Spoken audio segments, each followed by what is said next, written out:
Michael Massa, ensinando. Desvendando os mistérios Bakongo, insights sobre religião, magia e espiritualidade, parte 2. Por mais incoerente que possa ser a concepção de sombra dos Bakongo, o Mfumukutu ou alma sensível e o Moyo ou alma espiritual, é certo que uma duplicação da personalidade humana parece inteiramente natural para eles.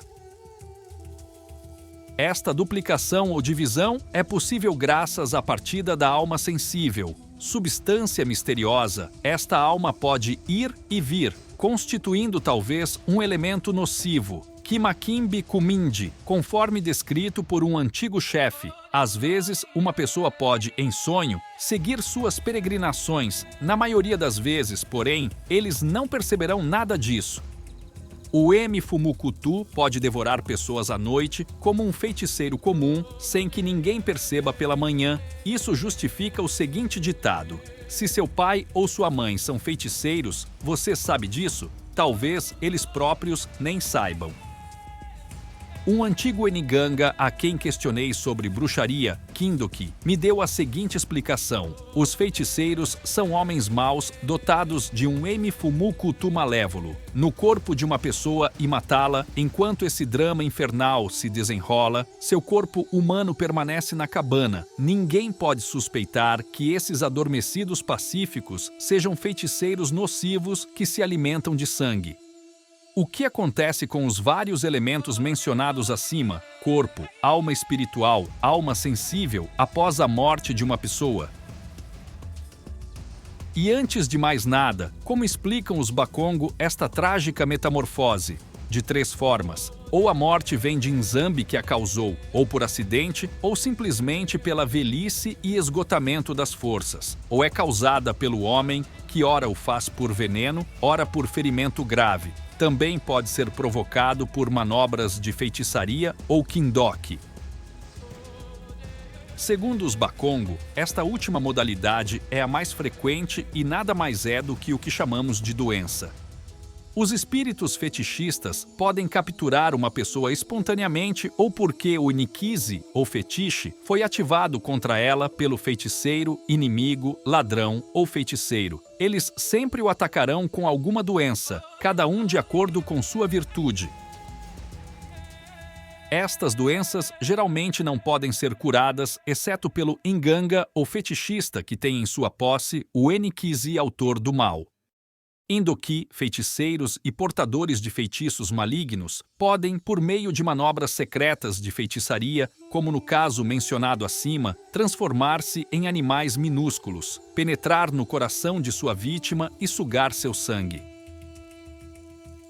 Suas maldades levarão rapidamente o doente à agonia. Ele não ouvirá mais, não verá mais. Logo ele fica inconsciente. Seu Mfumukutu o abandonou para ir para longe. A partir do momento em que se diz que ele está morto para os ouvidos, Fuide Makutu, assim que ele não respira mais, Fuide Imbombe, ele está morto até o nariz. Os Endoki o sugaram até secar, Somuna, como engolir um ovo. Assim como resta apenas a casca, Kibula Kizala, da mesma forma, apenas permanece o invólucro humano, Kigagala Kisala. Não há mais uma pessoa ali, mas sim um Mvumbi.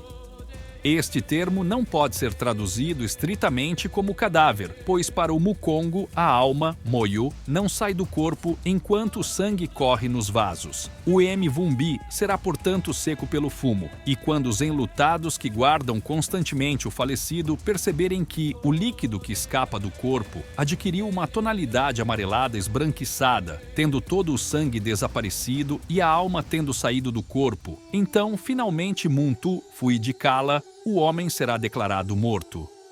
O cadáver será então enterrado e abandonado à decomposição. Mfumukutu partiu definitivamente, não será mais uma preocupação. A alma partiu e encarnou imediatamente em outro corpo. Kumasa ke baka nitu nkaka. Foi até a morada dos ancestrais e lá levou um corpo branco, de tamanho menor e com cabelos ruivos. O nome. O nome Osina constitui a 4ª parte integrante do homem. Quando a criança aparece, ela ainda não é um ser humano no sentido pleno da palavra. Ele ainda é apenas um quimpitu, uma crisálida. A criança só será um ser humano perfeito quando o nome for imposto. Longe de ser simplesmente um som, um mero sinal externo, o nome faz parte da personalidade. A cada transformação corresponde um novo nome. Assim, por exemplo, se o Mukongo na idade da puberdade entra num Inzolongo, se ele se submete às cerimônias de iniciação na seita secreta de Kimpazi ou adere aos ritos de certos Inkita Inkisi, ele transforma assim a sua personalidade e, ao mesmo tempo, recebe um novo nome que indica seu novo estado.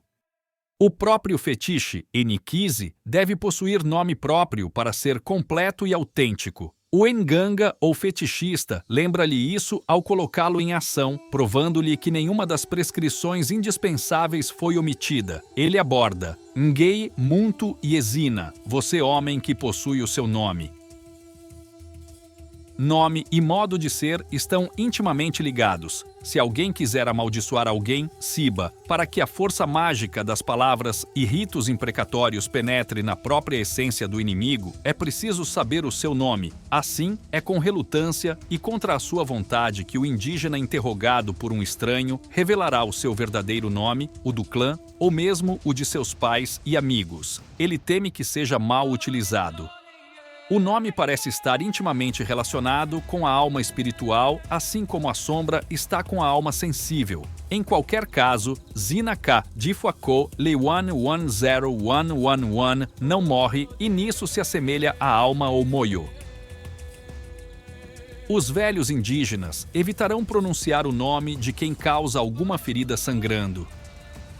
Isso pode ser prejudicial para ele, disse-me o chefe Mbemba. Da mesma forma, os velhos pagãos não chamarão pelo seu nome o caçador de Malafu que sobe ao topo de uma palmeira. Eles se dirigirão a ele assim: Ikinonia Kulumuka, e Intietienza Visa, formiguinha desce, passarinho vem. Os espíritos. O que chamamos de espíritos são para os seres humanos Bakongo, que, após a sua morte, continuam a existir em outros corpos humanos. Apenas os Bizimbi, sobre cuja natureza e origem há divergência, são exceções. Alguns dizem que nunca foram humanos, outros fingem que são pessoas da água, como nós somos pessoas da terra. Quanto aos espíritos, não se deve procurar conceitos bem definidos entre os negros. A maioria deles tem apenas noções confusas e inconciliáveis entre si. Um primeiro grupo de espíritos é chamado Bakulu. Esta categoria consiste em membros falecidos do Kanda ou clã. Eles vivem no subsolo, perto de matas e rios, e formam aldeias semelhantes às do mato. Ali vivem homens e mulheres, caciques e súditos organizados. Graças à sua boa compreensão, eles levam uma existência feliz. No entanto, nem todos os membros da família são Bakulu após a sua morte. Para ser admitido entre os ancestrais, é preciso ter praticado as leis, não ter sido culpado de roubo, libertinagem, não ter sido briguento ou irado e não ter se envolvido em feitiçaria. Os Bakulu nunca admitem bimpumbulu ou malfeitores nas suas aldeias. Por outras razões que permanecem em segredo, os ancestrais às vezes negam outros membros falecidos do Kanda. Matebo, singular tebo. A maioria dos homens que, após a sua morte, não são recebidos entre os Bakulu, incluindo bandidos, feiticeiros e bruxas, respondem a este nome. O Tebo é geralmente pequeno e muito feio. Sua pele é pálida, ele tem longos cabelos ruivos e exala um odor nauseante. Os Matebo constroem suas cabanas na mata perto de nascentes ou riachos. Muitas vezes, ao anoitecer, saem de sua toca para percorrer aldeias, roubando galinhas e cabras, ou mesmo tecidos e outros objetos. Às vezes, eles atacam uma pessoa que encontram em um caminho deserto, espancam-na severamente e, se puderem, atraem-na para seu covil para devorá-la. Para estes seres maliciosos, a carne humana é o que a carne de porco é para o Mukongo comum, a carne preferida. Yusi nas lendas, onde o Matebo intervém, chama constantemente os homens pelo nome de porco. Quando à noite os Matebo perambulam pelas aldeias, preferem descansar no mato sobre o biguete, Haimenocardia sida, Eupiá. Muitos negros afirmam tê-los visto ali, empoleirados como macacos. Pagãos e cristãos os encontraram. Uma fera que se move na escuridão e farfalha a folhagem, algum barulho inusitado que acorda os adormecidos, um pesadelo que os faz sentar na cama, tudo isso assume para eles a aparência de Tebo.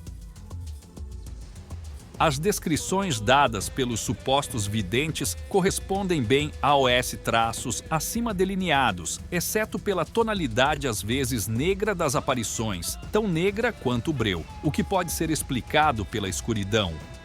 O Matebo desempenha um papel no fetichismo. Alguns Zeninganga têm Nikizi, com o qual se pode ver o Matebo impunemente. Outros possuem Nikizi influenciados e habitados por um espírito Tebo. Geralmente são usados para cometer algum delito.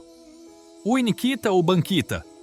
Os Bankita são homens que sofreram uma morte violenta. Os principais deles são os primeiros ancestrais que morreram em guerra, assassinato ou suicídio. Um velho chefe me contou que eles estão divididos em 3 classes. O primeiro e mais poderoso inclui os heróis que morreram em batalha. Seu líder é Nanangutu. A segunda parte inclui mulheres mortas com facas. Maquiela é o líder deles. A terceira classe inclui todos os outros, que foram assassinados ou se entregaram à morte. Seu líder é Dinganga. Os Bankita são brancos e muito fortes. As florestas virgens e os rios são seu domínio. Frequentemente aproximam-se das aldeias, principalmente na época da seca, e devoram avidamente os frutos maduros que encontram pelo caminho: bananas, frutos do quilolo, anona senegalensis, mafulata, psidium guajava, mbungumbungu, etc. Ou andorinhas, mindalandata. Quando os velhos pagãos veem esses pássaros, ficam em silêncio, cuspem no chão enquanto estão à vista e sussurram para si mesmos. Baiaia balutanga ou Bankita balutanga, estes são os espíritos dos ancestrais ou a Bankita que passa. Pensa-se também que um homem assassinado voluntária ou imprudentemente. Michael Massa assinar vídeo.